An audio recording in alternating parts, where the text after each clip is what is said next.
Welcome to AHA, a human among humans. We have one of my favorite humans with us, Jake Keenan. You'll see why in the next 25 minutes. And we're going to be talking about making our democracy truly a democracy. Yes. And Jake inspired me to join Voters' Choice, which I did. Yesterday I canvassed the Women's March in Cambridge and had people sign on to get emails and volunteer for Voters' Choice. And Jake's going to explain. We should say Voters' Choice Massachusetts. Voters' Choice Massachusetts. Already the show is better thanks to Jake. We want to support our local team. Yeah. Yep. So we're both dedicated members of Voters' Choice Massachusetts. If you don't know about it, go online, please sign up. That's reform to make instant runoff voting in the state, and they have instant runoff in different places like Australia, some cities in California. They're trying to get it in Maine. We're real active here. We might get it here. It's where you vote for your first, second, third choice voters and that kind of thing.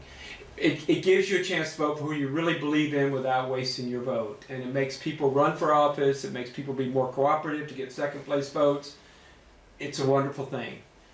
But tonight, as you know, I'm going to just tell them a little bit more about it. Okay. So, for example, if you wanted to vote for Jill Stein first, because you really love Jill Stein, or Gary Anderson for that matter, you wouldn't be afraid with ranked voting, you wouldn't be afraid of losing your vote. Because if you voted for Gary Anderson and he didn't have enough votes, they would, to be one of the top people who are the top vote getters, they would cross his name out and your second choice would be counted. It could be Jill Stein, it could be Mitt Romney, anyone you choose, but it means that you really can vote for who you want. And it means that somebody will be guaranteed of getting majority. That somebody won't be elected with just 41% of the vote. Because they will make sure that the person with the least number of votes, will throw them out, and their second place votes will be counted. So it's a reform all the way around. It really will bring democracy. It'll encourage third-party candidates. If two candidates are running for Boston mayor and they have similar progressive, you won't be worried, or if I vote for one, I won't be able to, the other progressive candidate won't make it, because you know that if your candidate doesn't get enough votes, your second candidate, the other progressive candidate, will get all your votes. Right. So we think ranked choice voting, especially here in Massachusetts, for Voter Choice Massachusetts, is great. What I wanted to talk about tonight was something different, which is a general democracy reform in the states. Something in addition, really, yes. Other initiatives, getting money out of politics, getting more governability, to have more open primaries. There are a number of reforms. I have a report here that I want to talk about that I think it's astounding how good it is as a way to reform politics in the United States. So there are a number of things, but I kind of want to put it out as a question. I'm really like, why isn't this more of a big deal? Why don't we already have a bring back democracy to this country? Why isn't there a movement like Occupy Wall Street that really demands that our country function more like that voters have more of a sense of getting, our voices heard in the government? And Occupy did have that. It did, but it never had a program. It never had something that really carried it. Right. But now there are several different programs which we'll talk about, but we don't have the movement. So where is that movement? What would it look like? How did we start it? I don't know. I'm sort of like flummoxed. This is important. Everybody likes it. And why aren't we all jumping around about it? Well, there was a huge march, as you know, and rally all over the country. I think my friend in Chicago said there might have been 900,000 people in Chicago. The women's marches. And many women, the cover of Time magazine, as I was telling you. Yep. Many women who marched in in 2016 and 2017 are now running for office. This is a huge movement. I mean, it could be as powerful as get the woman to get the right to vote, or the feminist movement, which changed really the world. So something is happening. There is some energy, huge energy, to change our political world going on now. Okay, good. But you have more suggestions for us. Yes, and I guess that sounds great. The new candidates coming in, ready to reform. That sounds good. I do get concerned that such people get in office. We get 10, 15 new people, and they get burned out with the way the parties control things and sort of shunt people aside and the way that money controls it. So, but it can be a both and situation. That's happening. That's great. And I want to talk about other reforms. Yes, there's been huge changes for gay Americans, yes, for women, huge changes for blacks. We're not finished, but those movements have been powerful and effective.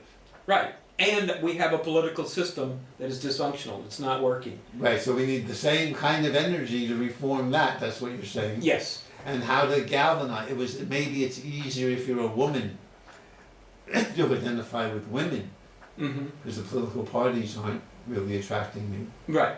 And if you're gay, they started a gay movement, and it wasn't actually political.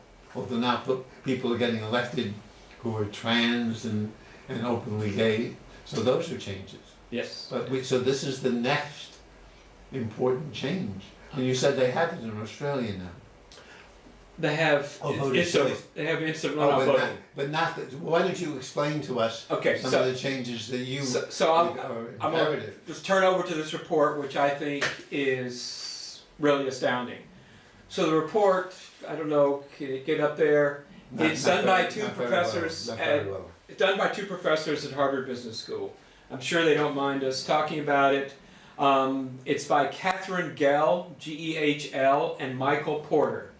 So I know that they have a YouTube video talking about these results. This is a large PDF file that I got from one of their sites, I think from the Harvard Business School site. It's called Why Competition in the Politics Industry is Failing America, a Strategy for Reinvigorating Our Democracy. So, can I just light into it? Yes, go, Jake. They do, when they start out, they do sort of, and it's odd because they're business people, and I would not normally attach that to how I would want to analyze my political system. But they treat it like they do any other business, and they say, does it get results? Is it competitive? Does it allow new people to come in? So looking at it from that angle, they say it fails on about every count they can do for rating it as being a successful institution. And they also go to the trouble of interviewing the Harvard Business School alumni. And they come up and they find that compared to like about 30 other institutions in America, it gets the worst marks. It's not doing well, and it's getting worse. So. And you told me when we were talking about this, the way of grading this or rating this. Yeah. And what you want to share with. Well, no, it's just that. It's that like they rate it on is it good or bad first of all, and is it getting better or worse? And they asked people. This was a survey. And they asked a survey of Harvard Business School people who had been in the school for the last, I don't know how many years, however it's been around. So, and American politics did worse than any other industry they rated. So, and then there's that awful curve, going down of getting worse and worse over time as the people's confidence in American politics has continually gotten worse. So there's no surprises there. What I want to mention here are a few ideas that probably a lot of you have heard most of these ideas, and you and I talked about them, but I want to mention them here. It's just, is kind of this, looking at it like a potpourri of reforms that we could do. Maybe we can get 2 of them, maybe we can get 5 of them. But altogether, they work synergistically to like make the system better. So these guys are interested in making the system be more governable, that like the parties don't control how legislation is produced in Congress and whatnot as much as they do now, so that they're looking at how things actually work there, in addition to letting us feel like we're electing who we want to. So some of the reforms they mentioned are what they call top 4, open, nonpartisan top 4 primaries. That's a primary where anybody can be in the primary. You don't have to be a member of the party to be just run in your, very skewed, radicalized party for one party over here. So, and the top 4 vote getters, get to be put on the ballot. The idea is that it's much more open access, and you're kind of you're allowing, by putting the top 4. There are a couple states now that already do the top 2 vote getters of any party will be put on the ballot. Wow. So, and I don't know, it doesn't say here which states those are, but having the top 4 get in there, it's not too big a field. But you've had one primary where it's winnowed down from, effectively, it's much more open. Anybody can get on. So you wouldn't have a Republican or Democratic primary? You wouldn't have a Republican or Democrat. They could put people on there and say it's their Republican candidate or whoever, but the primary itself would be a general open primary. Wow. So that's an exciting one. Then, of course, ranked choice voting, which we're supporting with our local organization here, Voter Choice Massachusetts. We've talked about that. Everybody knows about, finding some ways to do redistricting that is nonpartisan. That's an issue that's talked about a lot, and I won't go into that unless you have something to add to that. I guess if we could get a nonpartisan group to redraw districts, you'd have to do this probably state by state, because it's a state. These are all long challenges, but when you think of in our lifetime, civil rights movement, disabled rights movement, Right. and so on, things happen Right. Oh, they do. quickly. Yes. So let's get more excited. Yeah. So on to the next one. Open debates to have more open access. Right now, a lot of the debates, they won't let minor candidates participate. So that's been a big issue that people have heard about before. So you would maybe reduce the percentage of votes you need to get, For example, or polling. They do it with polling now. Yep. So if you poll 10% of the electorate, or 5 even maybe, why not? Yep. Maybe you could have, I don't know how to do it. It might dilute the debates if the 2 major candidates are both on like 45%, and have a third party person in there. Would it change? It would certainly change the debate. It would change the chemistry. Very, very much. Mm-hmm. Maybe you could have one of the 3 debates with everybody invited, Exactly. or 2. There you go. Yeah. So other things are, a big deal is to get reforming money in politics. Everybody's heard about that too. Some of the ideas mentioned there are to enact system to get more funding from citizens by having, where the government could match small funds from private contributions.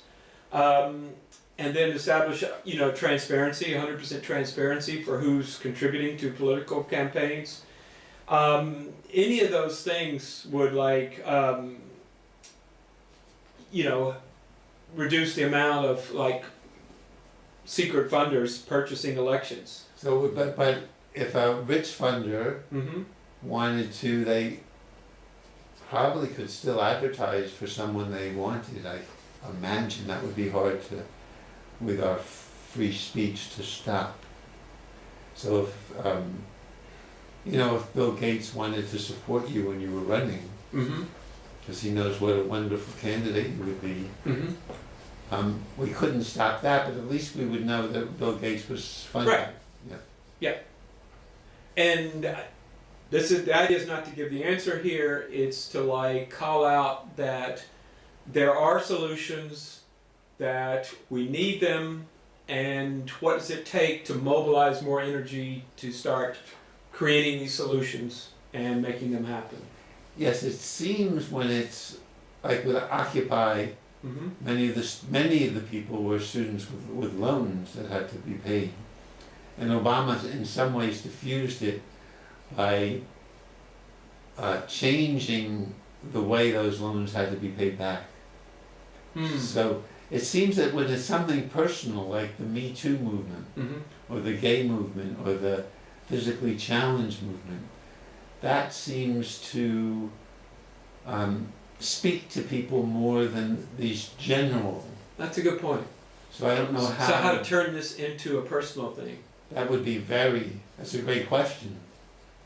I don't know the answer to that. Like labor unions got recognized because people were working. It was something. Mm-hmm.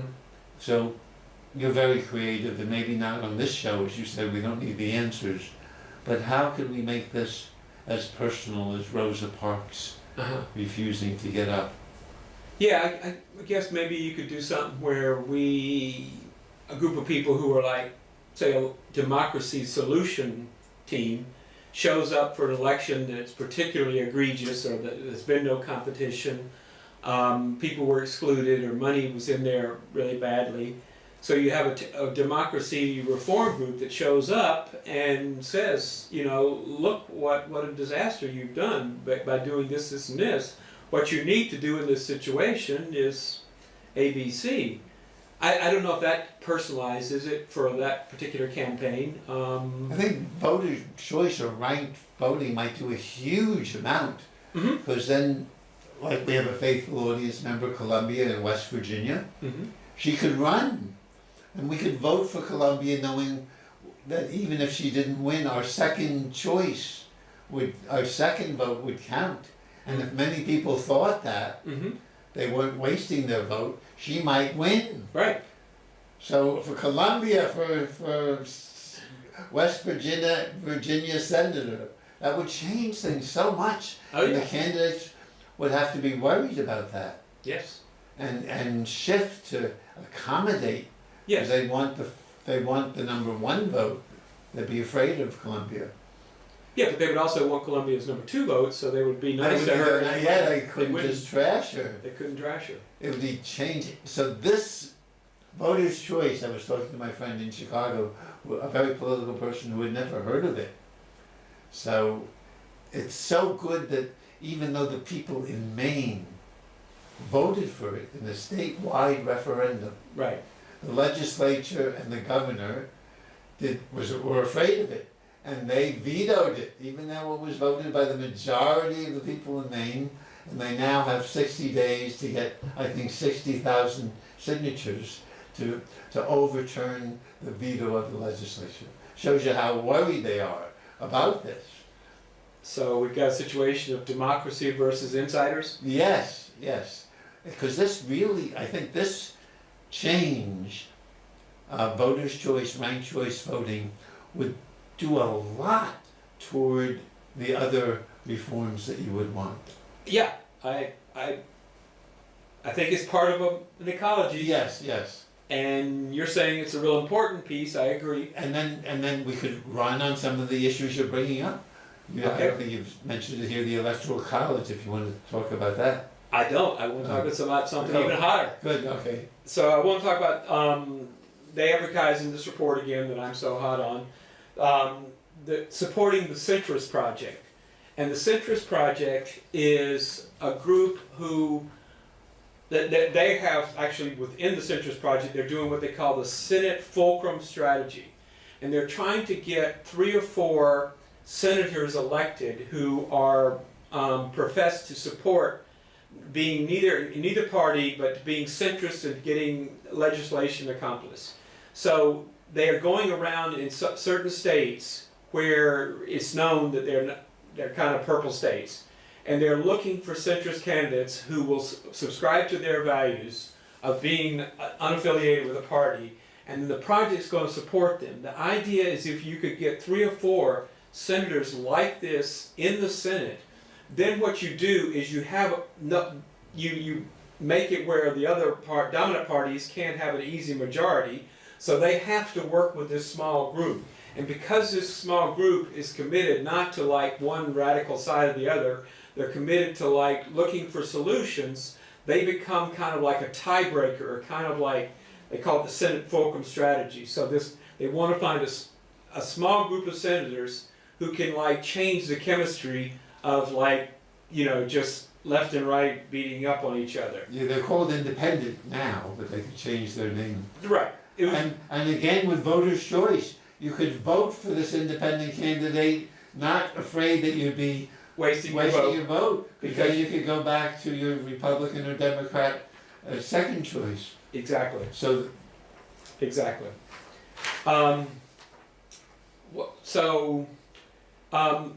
talking about trying to help set up an infrastructure to support independent candidates more, that the parties have certain sort of things set up in their favor. So if the government were willing to spend a little bit of money to make it easier to get volunteer systems, to get like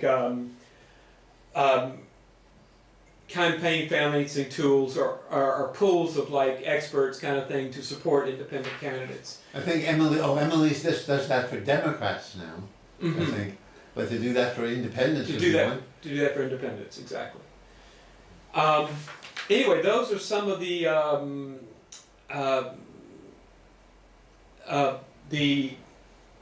another one is there's an initiative in California called Govern for California, and these guys are saying we should start that in other states, and that's on the Govern for California is looking to support candidates who have been proved who are known to have some ideals, to have certain important ideals larger than themselves, and to like be kind of get it done type candidates. And so they're looking to find statewide to support more candidates like that. That seems contradictory that the government's supporting candidates, so I don't know the model for Govern for California. But I think that's quite a basket of potential reforms, right? Yes. And it gets me excited. Yes. And it's the idea that it could be, that all of these could work together, like you mentioned, that instant runoff voting works in conjunction with the other ones really nicely. So, and Jake's calling instant runoff, meaning voter's choice. Voter's choice, Massachusetts. It's instant, because if your first choice doesn't have enough votes, your second choice will count. Yep. That, I think, might appeal to the personal in people too. They want their vote to count. So after this wonderful cornucopia of ideas from Jake Keenan, I still believe that voters' choice is the wedge to bring them all about, the independent candidates, the centrist candidates, people that say we need to reform the Electoral College. And these, in the past, it's hard to vote for them. If they get enough votes, and that's their platform, the platform Jake had just shared with us now, that's going to begin to change things. Okay, now I've got a challenge for you. Yeah. I'll jump on your bandwagon. I'll drop all my other reforms and say. I don't want to drop them. I want them to. Okay, put them aside. Be part of the voters. Why? Let's put voters' choice of Massachusetts first. As the wedge, but bring the wedge. All of this is coming with it. How do we turn that into more of a movement? How do we make that more viral? Why does that not become like a popular movement? It's getting there. Maine is getting close to it. If Massachusetts, which leads the country often, once we get it and people see what happens in this state, which is very democratic, once we see what it changes our bills and the way people get elected, it might really sweep the nation. Oh, after we get it here. after we get it here. Okay. So please join Voters' Choice Massachusetts. It's on the web, and be with me as it was so much fun to get people to sign up to volunteer or just get information at the Women's March yesterday. Back to my challenge to you. Yeah. Great. I'm all for Voters' Choice Massachusetts. Sign up. I want everybody. But we're not there yet. We don't have it in the state of Massachusetts yet. And even though we can't get all the other reforms, this democracy thing is a big deal. Why isn't it more popular? Well, I think why this- you said we could make it more personal. How do we make it more personal? This will be more popular too. By the way, we wanted it on the ballot in 2020, so we hope you'll help us. I think once voters ranked voting, Voters' Choice is on, all of your reforms are going to come with it.